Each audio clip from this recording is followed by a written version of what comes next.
En el encuentro de hoy iniciaremos el dictado de la unidad número 2 de macroeconomía denominada medición y cuantificación de la economía.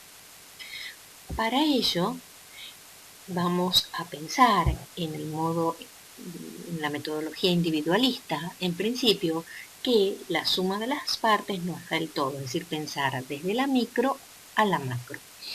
En microeconomía hicimos hincapié en varios títulos. El primero fue analizar el comportamiento del consumidor y a partir del comportamiento de un consumidor individual, de sus curvas de indiferencia y de la recta de balance, y dado un efecto precio, dedujimos la curva de demanda de ese consumidor. De la suma de las demandas individuales obtuvimos la demanda total y de mercado. Y a partir del equilibrio parcial de la unidad consumo, pudimos obtener las condiciones de equilibrio cuando existen más de un consumidor o grupo de consumidores que consumen más de un bien o grupo de bienes.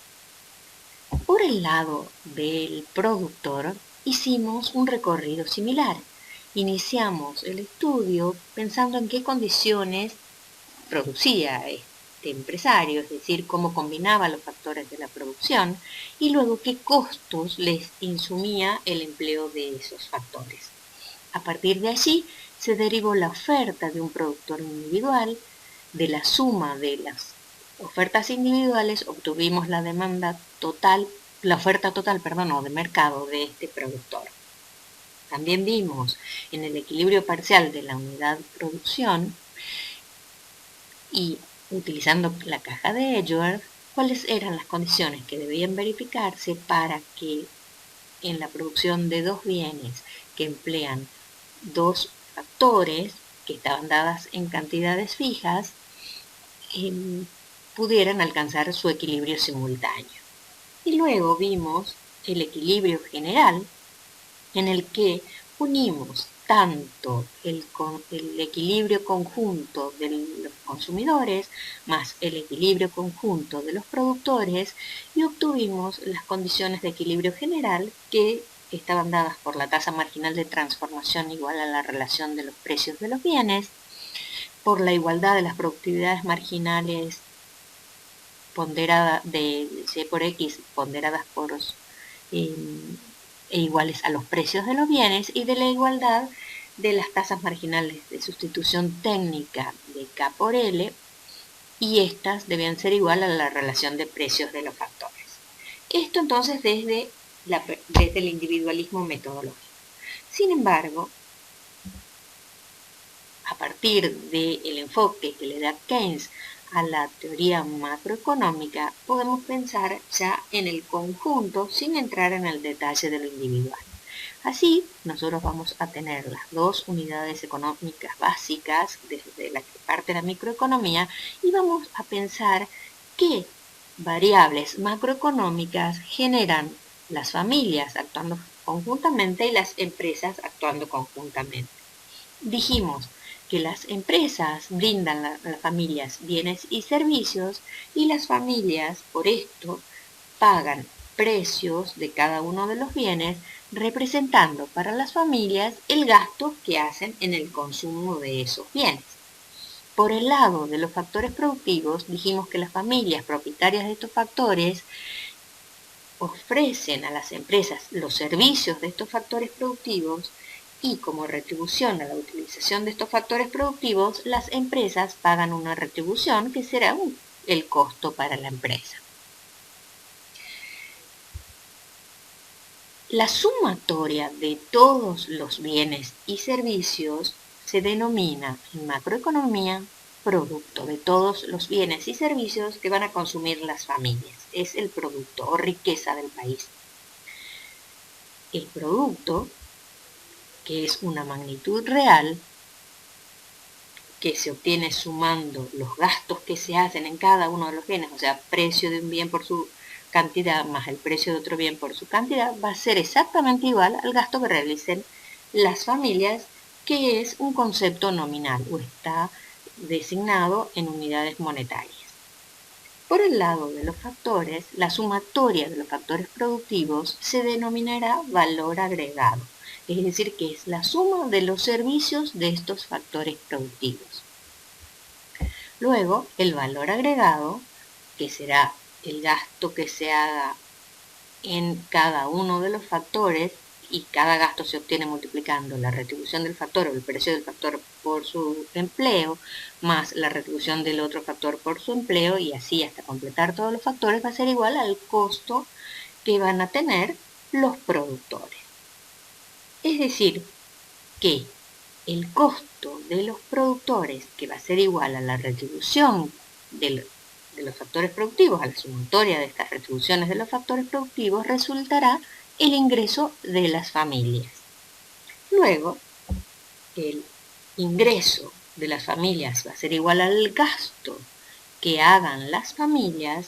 De todo este recorrido conceptual que hicimos, vamos a concluir que el valor agregado tiene que ser igual al costo, este tiene que ser igual al ingreso, este ingreso de las familias tiene que ser igual al gasto, y el gasto, como dijimos inicialmente, va a ser igual al producto. Y esta es la gran ecuación macroeconómica, es decir, mirada desde distintos puntos de vista, cada uno de estos conceptos debe ser igual al otro. En esta igualdad hay conceptos nominales y conceptos reales. Como vimos en el encuentro anterior, vimos que había series nominales y series reales. En este caso, las nominales serán el costo, el ingreso y el gasto, y las reales el valor agregado y el producto. Es muy importante hacer la distinción entre producto y producción, ya que el producto es la sumatoria de todos los bienes y servicios finales, es decir, que es el valor de todos los bienes que adquieren las familias para satisfacer sus necesidades. A diferencia de esto, la producción incluye todos los bienes, es decir, que hay un problema de duplicación porque incorpora a los bienes intermedios. Es decir, que a partir de este momento nosotros, para hablar de la riqueza de un país, vamos a hablar del producto. De manera tal que en la ecuación que vimos en la diapositiva anterior recuperaremos los conceptos de valor agregado, que va a ser igual al producto, que es, como dijimos, el conjunto de todos los bienes y servicios finales, e igual al ingreso. El valor agregado se obtiene por la diferencia entre la producción, o sea, todos los bienes y servicios, restándole los insumos, que son los bienes intermedios. El producto se obtiene sumando el valor de todos los bienes y servicios finales. Y el ingreso se obtiene como la retribución a todos los factores productivos, es decir, que será la sumatoria de las retribuciones de todos los factores productivos. Estos tres conceptos, que son equivalentes y se obtienen midiendo diferentes elementos, pueden presentarse en series estadísticas, como las que pueden encontrar en el INDEC, que es la Institución Nacional de Medición de Estadísticas y de Indicadores, o la DIPEC, que es su equivalente provincial. Estas series estadísticas pueden presentarse de manera longitudinal cuando lo que se hace es medir uno de estos conceptos a lo largo del tiempo, o de manera transversal cuando este indicador se mide en un solo momento del tiempo, pero en diferentes espacios, en diferentes geografías, en diferentes provincias. Por ejemplo, cuando se compara el PBG, que es el Producto Bruto Geográfico o Provincial, de las diferentes provincias que componen el país. Además, estas series también pueden aparecer a precios corrientes, quiere decir que es a los niveles de precios vigentes al momento de la captación del dato, que también se denomina monetario, o en unidades de monedas corrientes, o a precios constantes o en términos reales o expresados en bienes o ajustado por inflación o unidades monetarias con referencia a un año que se denomina año base. En este caso, entonces, lo que se hace a partir de una serie a precios corrientes es deflactarla. ¿Qué quiere decir deflactar? ¿Qué quiere decir? Eliminar la inflación de ese concepto, es decir, que se hace comparable una serie longitudinal cuando está a precios constantes, ya que todos tienen referencia a un momento determinado del tiempo. Tenemos entonces un gráfico que se elaboró a partir de datos del INDEC de un PBI a precios corrientes, que es la línea azul, que se aleja del PBI a precios constantes, en ese caso el año base fue 1993, efecto de la inflación operada a partir del año 2003. Este gráfico aparece nuevamente acá, pero para un periodo mayor, hasta el 2017, y ustedes fíjense también que esa distancia se hace cada vez mayor. Queda para ustedes recurrir a las páginas del INDEC para completar esta serie, para tener en cuenta dónde van a ir a cuentas nacionales y allí encontrarán los datos de este PBI. Acá en este otro gráfico lo que tenemos es el Producto Bruto Interno, es decir, el Producto Bruto del país, a precios constantes del 2004, pero verán que existen dos líneas o dos gráficos en el eje. Tenemos uno que es la unión de los puntos azules, que es el Producto Bruto Interno original, es decir, el dato captado al momento de la medición.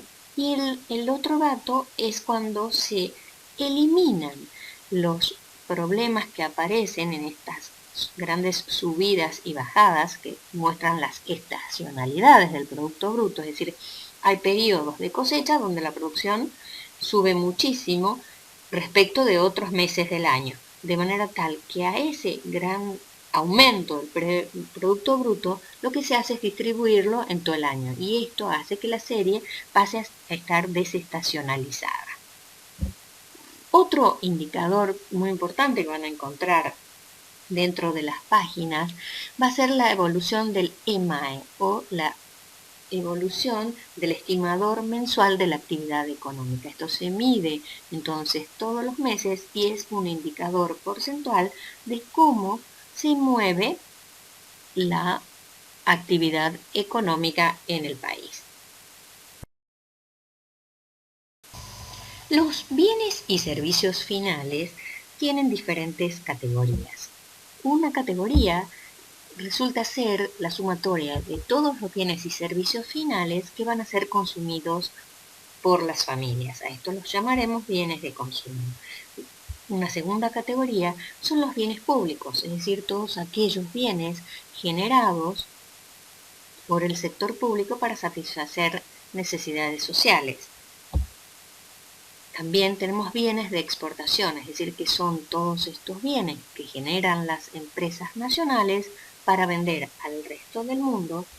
Y también existen bienes de capital, que son aquellos bienes que se generan para ser incorporados en otras empresas para aumentar su capacidad productiva.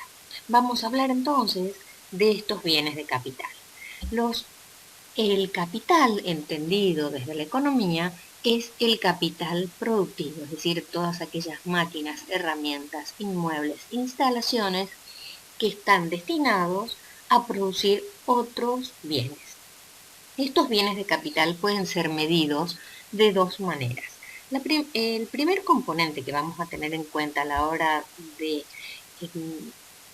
cuantificar el valor del capital es ver en cuánto variaron las existencias de un periodo a otro y cuál es el stock que queda de existencia al finalizar el periodo de un año de actividad. Entonces, ese stock que las empresas tienen para iniciar un nuevo periodo van a formar parte del capital. Un segundo componente que hay que tener en cuenta es si se han incorporado al proceso productivo bienes de capital nuevo, es decir, si se ampliaron las instalaciones, si se compró un nuevo inmueble, si se adquirieron nuevas máquinas y herramientas. Y un último dato a tener en cuenta es si algunas máquinas o herramientas cumplieron con su vida útil y se repusieron. Entonces la sumatoria de estos tres componentes nos van a dar la medida de cuál es la inversión bruta de un país. Es decir, porque va a tener en cuenta la reposición de los bienes que se han desgastado y se renuevan, más los bienes de capital nuevo. A diferencia de esto, cuando solamente se tienen en cuenta la variación de existencias o la variación de stock, más los bienes de capital nuevos, esto que nos muestra si la economía ha crecido, lo que vamos a tener es la inversión neta. Estas distinciones van a repercutir en nuestros grandes agregados económicos, como son el valor agregado, el producto bruto y el ingreso bruto. Le vamos a agregar entonces al valor agregado, producto e ingreso esa B larga, que implica decir que estamos hablando de la medición de la riqueza de un país teniendo en cuenta los bienes que se han repuesto. Es decir, que para medirlos vamos a incluir las depreciaciones. Cuando lo que se quiera es medir el efecto del crecimiento de la actividad, se van a excluir las depreciaciones y tendremos el valor neto, el producto neto y el ingreso neto. En este caso excluimos las depreciaciones. ¿Cómo se pasa de un concepto a otro? Al producto bruto les restamos las depreciaciones o las amortizaciones de los bienes de capital y obtendremos el producto neto. De manera tal que el producto neto es una herramienta mucho más fiel para medir el crecimiento de un país. Otro concepto a tener en cuenta a la hora de la medición es la territorialidad. ¿Qué es esto? Vamos a tener en cuenta cuánto se genera dentro del país y cuánto genera, independientemente de la nacionalidad de los factores productivos, si hay personas extranjeras que trabajan en Argentina, estarán dentro de los límites del país y los tendremos en cuenta a la hora de medir lo que se generó dentro de estos límites. Y otra manera es ver de los productos nacionales, cual sea el lugar de residencia, cuánto colaboran con el producto. Esto nos dará idea de producto interno y producto nacional. Entonces, partamos de un círculo que van a representar los límites de un país. La riqueza que se genera dentro de los límites de un país se denomina riqueza interna y, como ya hemos dicho, en esta riqueza interna intervienen factores productivos nacionales y extranjeros. Si nosotros tenemos en cuenta al resto del mundo y lo que hacemos es determinar qué factores extranjeros intervienen en el país, tendremos los factores extranjeros importados a los cuales hay que pagarles retribuciones y posiblemente ellos manden estas retribuciones a sus países de origen. Y ocurre también que en el resto del mundo hay factores productivos nacionales que se exportan al resto del mundo y ellos generan ingresos en el resto del mundo que envían a su país. La diferencia entre lo que ingresan de retribuciones por los factores productivos nacionales exportados menos las retribuciones que se envían al resto del mundo nos va a dar una idea del saldo de remesa, que entonces el saldo de remesa serán las retribuciones cobradas por los factores nacionales que están fuera del mundo menos las retribuciones que el país paga por los factores extranjeros que trabajan dentro del país. Así, en el producto, si hablamos del valor agregado neto, que fue lo que hablamos, nacional, perdón, menos el producto nacional, menos el ingreso nacional, si a esto le en este concepto están incluidos el saldo de remesa. Cuando se excluya el saldo de remesa, tendremos el valor agregado interno, que va a ser igual al producto interno, e igual al ingreso interno. Es decir, que vamos a pasar de un concepto a otro teniendo en cuenta el saldo de remesa. Muchas veces este saldo de remesa puede ser negativo porque lo que se le paga a los factores extranjeros es más de lo que se paga a de lo que el resto del mundo le paga a nuestros factores nacionales. De manera tal que ese signo determinará si el producto interno es mayor, menor o igual al producto nacional.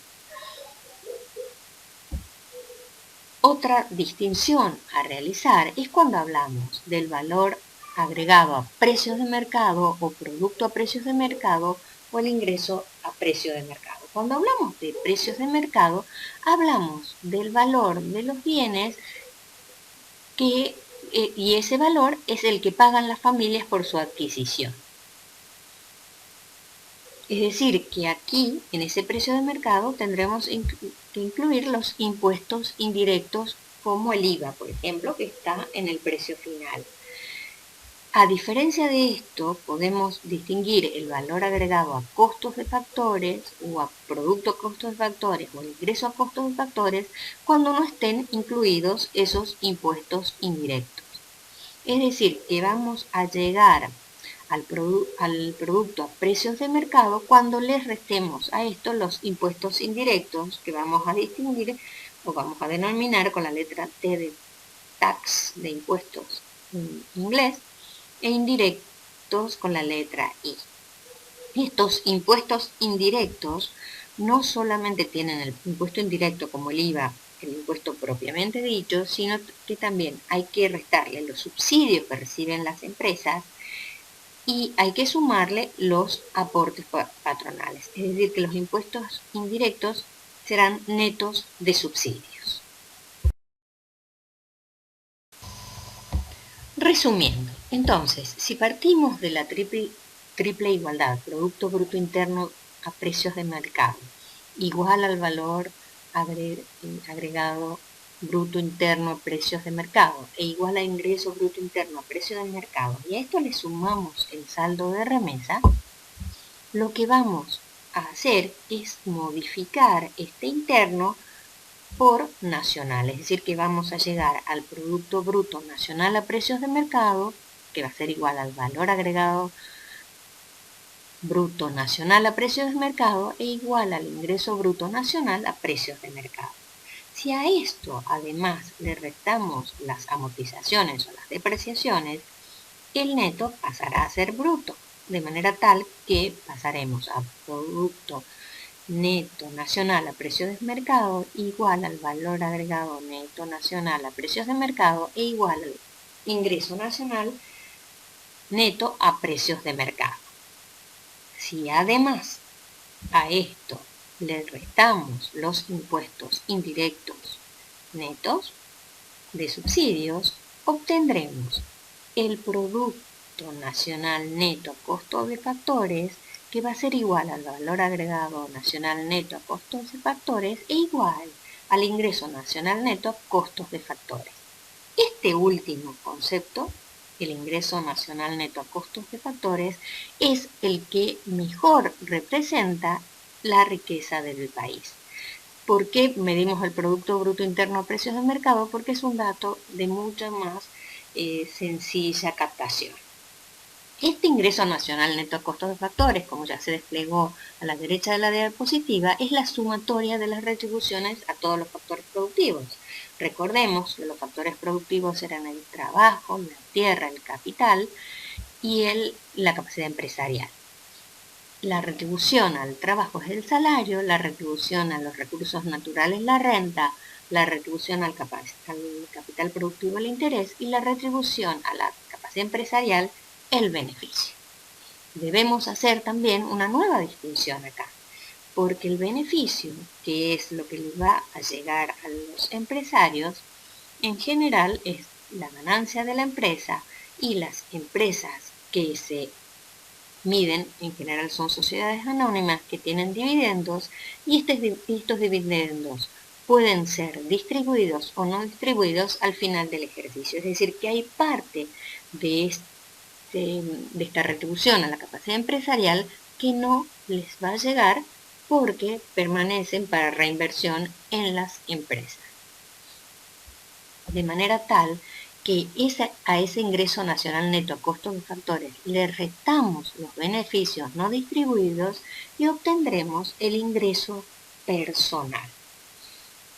El ingreso personal entonces es lo que efectivamente va a llegar a las familias para gastar, pero debemos hacer una nueva salvedad.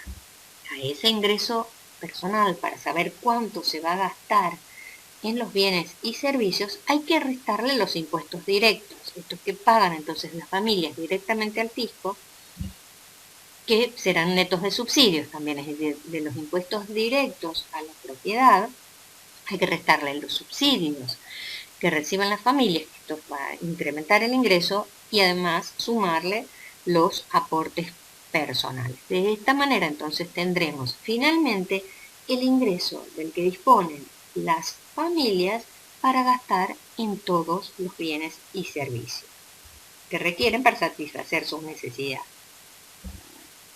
Ese ingreso disponible entonces se va a gastar en 3 categorías diferentes: para consumir,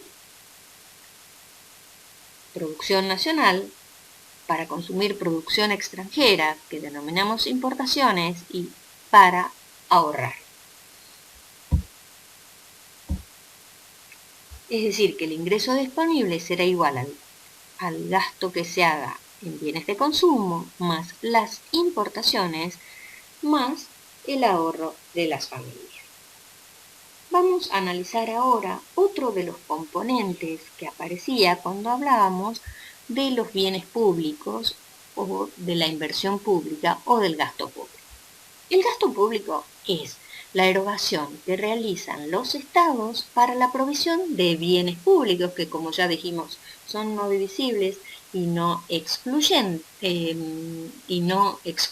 es decir, no hace falta pagar un precio para acceder a ellos, y cuantificar esta inversión pública o este gasto público se hace a través de la sumatoria de todas las erogaciones necesarias para conseguir la producción de estos bienes públicos. Ahora, estos bienes públicos, ¿cómo se financian? Se financian a partir de 3 fuentes posibles. La primera fuente es a partir de los impuestos, que es la fuente genuina de financiación del gasto público. Es decir, cuanto más alta sea la financiación que hacen los impuestos de ese gasto público, es mejor en términos económicos porque preserva la situación fiscal del país. También, cuando esos impuestos son insuficientes para la financiación del gasto público, lo que se hace es acudir a préstamos, ya sean internos como externos. Es decir, el Estado se endeuda y a partir de estos préstamos se generan las deudas externas, que son en moneda extranjera para países como los nuestros, en moneda de aceptación internacional, o en moneda interna cuando los préstamos son nacionales.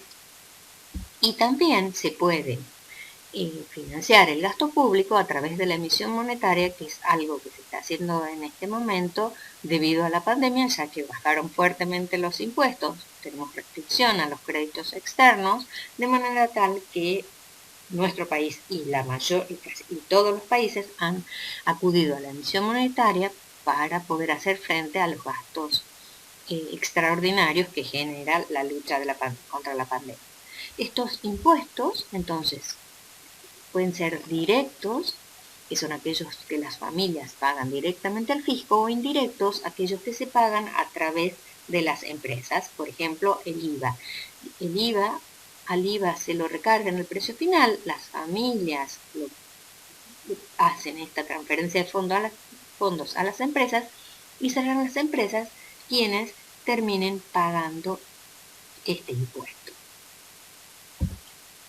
En el circuito económico, nosotros vamos a partir de tener en cuenta a las familias y a las empresas, y de nuestro circuito económico básico lo vamos a complejizar incorporando las nuevas unidades económicas que vamos a tener en cuenta en el ámbito macroeconómico.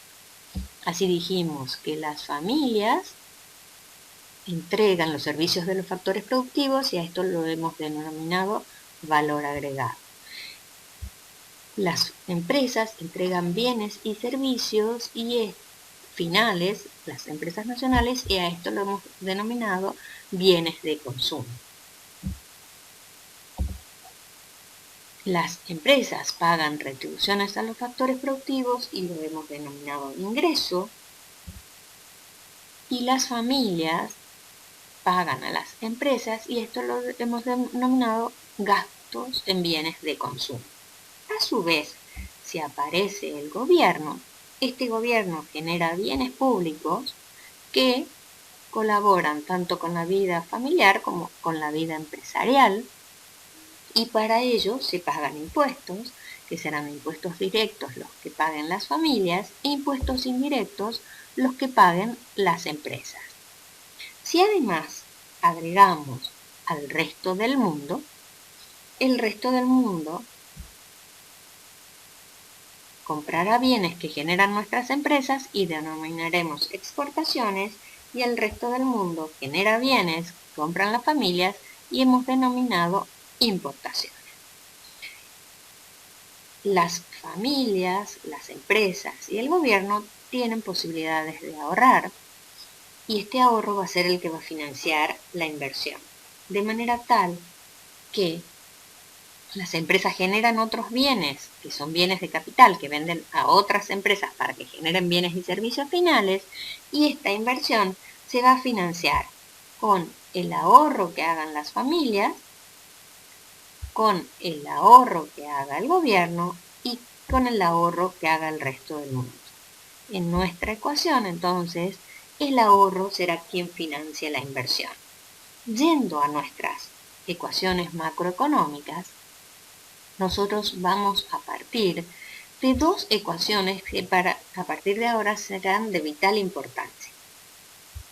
Una ecuación que llamaremos demanda agregada, que se obtiene de la suma de la demanda que hacen las familias por los bienes de consumo, más la demanda que hace el resto del mundo para los bienes y que llamaremos exportaciones de nuestro país, más las demandas que hace el gobierno para generar los bienes públicos, más las demandas que hacen otras empresas para incrementar su capacidad productiva, y llamaremos inversión. Esto no es otra cosa que el producto, los tipos de bienes que generan nuestras empresas.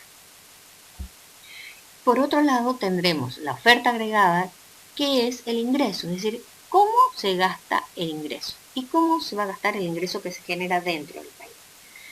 En gastar en bienes de consumo, en importar, en pagar impuestos y en ahorrar, el ahorro de las familias.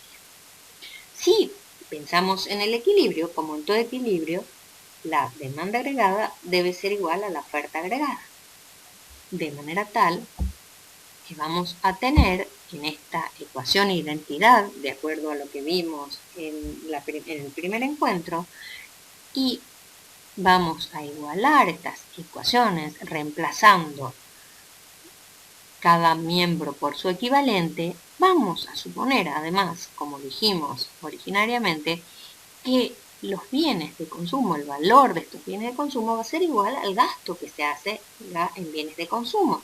De manera tal que si estas dos componentes que están en ambos miembros son iguales, se pueden simplificar. De manera tal que la demanda agregada me quedará igual a las exportaciones más el gasto público más las inversiones, y la oferta agregada me quedará igual a las importaciones más los impuestos más el ahorro de la familia.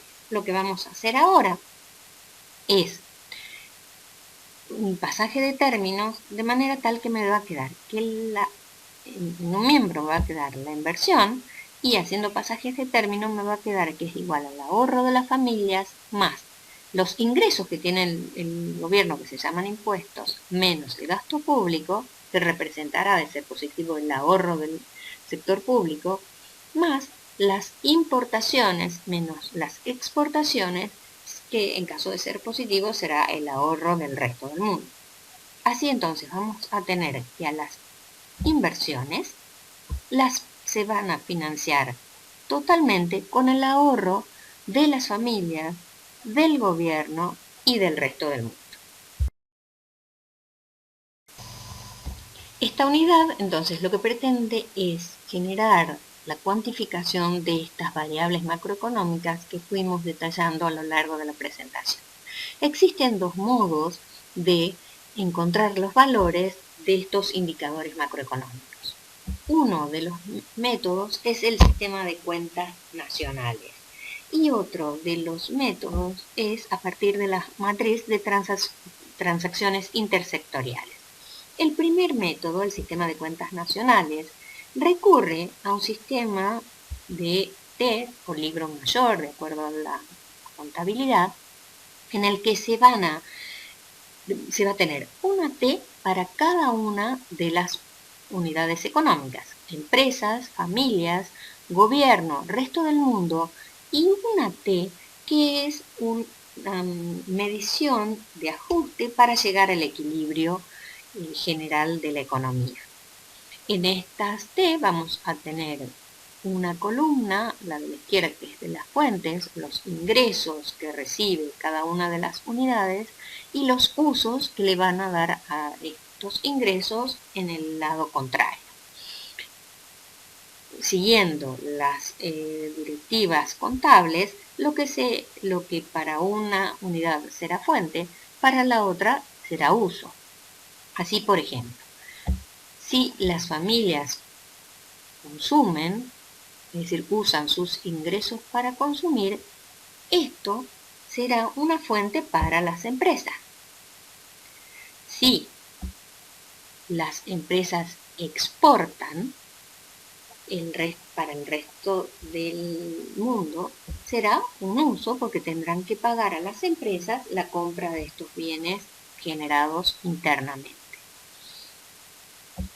Cuando este cuadro se va a completar de esta manera, sin embargo, faltan una serie de indicadores que deberán ustedes completar para poder llevar adelante esta contabilidad y así obtener el producto bruto a partir de los datos que nos den las empresas, del consumo, del ahorro, los impuestos de las importaciones, es decir, de todos los componentes que hacen a nuestra demanda agregada y a nuestra oferta agregada.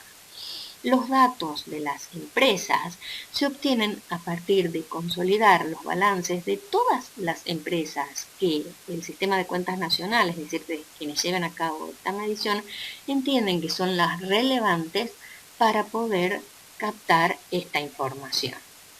Y los datos del gobierno se obtienen a partir de todos los presupuestos que se aprueban anualmente previo al inicio del ejercicio, en los que aparecen todos los gastos que va a tener el gobierno y todos los recursos con los que van a financiar estos gastos. Otra manera de llegar a obtener indicadores macroeconómicos es a partir de la matriz de transacciones intersectoriales.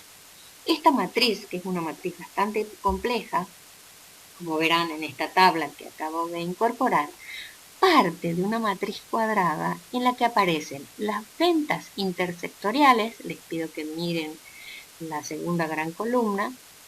Estas ventas intersectoriales tienen a tres sectores de la economía, en este caso el sector primario, que es la generación de bienes que vienen de la naturaleza, el sector secundario, que es el sector industrial, y el sector terciario, que son los servicios.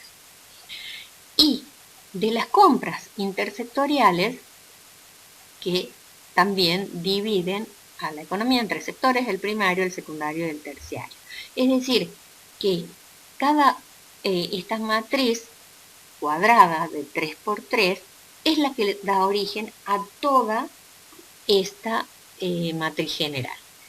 Cada una de las celdas de esta matriz cuadrada nos dice cuánto compra un sector al otro. Entonces, por ejemplo, en X11 nos dice cuánto compra el sector primario al mismo sector primario. La matriz X23 nos dice cuánto compra el sector secundario al sector terciario.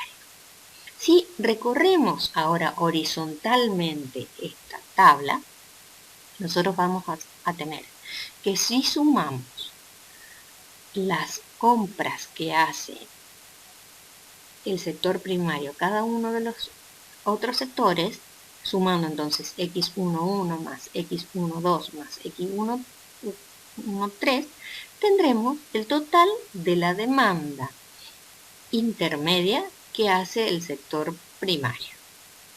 Haciendo este mismo procedimiento para la segunda fila de las compras intersectoriales para el sector secundario, tendremos la demanda intermedia del sector secundario. Y haciendo esta misma suma para el sector terciario, obtendremos ese Z3, que es la demanda intermedia del sector secundario. A su vez, de acuerdo a encuestas, a relevamientos, a censos, se obtienen datos como el consumo que hace el sector primario, la inversión que hace el sector primario, el gasto que se hace en el sector primario, las exportaciones del sector primario, importaciones con signo negativo, porque operan en sentido contrario a las exportaciones, y la sumatoria de C1 más I1 más G1 más X1 menos M1 nos va a dar este Y1, que será la demanda final o el Producto Bruto Interno del sector primario. Cuando sumamos la demanda final, Y1, el Producto Bruto Interno a precios de mercado Y1 más Z1, siempre moviéndonos sobre este renglón del sector primario, vamos a tener el valor bruto de la producción, o sea, la producción, la incorporación de los bienes intermedios, que es este Z1. De la misma manera operamos con el sector secundario y el sector terciario y obtendremos entonces el Producto Bruto Interno a precios de mercado de cada uno de los sectores y la producción o el valor bruto de la producción para cada uno de los sectores. Cuando sumamos verticalmente los productos bruto internos a precios de mercado de cada uno de los sectores, obtendremos el Producto Bruto Interno a precios de mercado de todo el país. De la misma manera, sumando verticalmente los valores brutos de la producción de cada sector, nos permitirá obtener el valor bruto de la producción o la producción, bienes finales más bienes intermedios, de todo el país. Esto entonces cuando hemos trabajado con la tabla horizontalmente. Ahora, si trabajamos esta tabla verticalmente, vamos a obtener, sumando las compras, el comercio intermedio del sector primario, y obtendremos C11, obtendremos el valor intermedio del sector 2 y el consumo intermedio del sector 3. Si a esto le sumamos el valor agregado bruto interno a precios de mercado, vamos a tener el valor bruto de la producción. En ese valor bruto interno a precios de mercado tendremos las retribuciones a todos los factores productivos. También van en un ejercicio que van a tener para realizar, tendrán también que determinar el saldo de remesa, es decir, cómo pasamos de lo interno al nacional. Es decir, que esta tabla o esta matriz nos permite obtener diferentes conceptos. La demanda final, o sea, el Producto Bruto Interno a precios de mercado, que tiene que coincidir con el valor agregado bruto interno a precios de mercado. Es decir, que los datos que tengan en la penúltima columna tienen que coincidir con los datos que obtengan en la penúltima fila. Y el valor agregado bruto de la producción, que coincidirán esos valores con los valores de la última fila. ¿Qué van a conseguir en esta tabla también conceptos como el consumo, que está en la demanda agregada, la inversión, que está en la demanda agregada, el gasto público, las exportaciones, las importaciones que están en la oferta agregada. Es decir, que a partir de esta tabla se podrán ir encontrando los valores particulares de cada uno de los componentes de la demanda agregada. Con esto entonces terminamos la unidad número 2 de macroeconomía.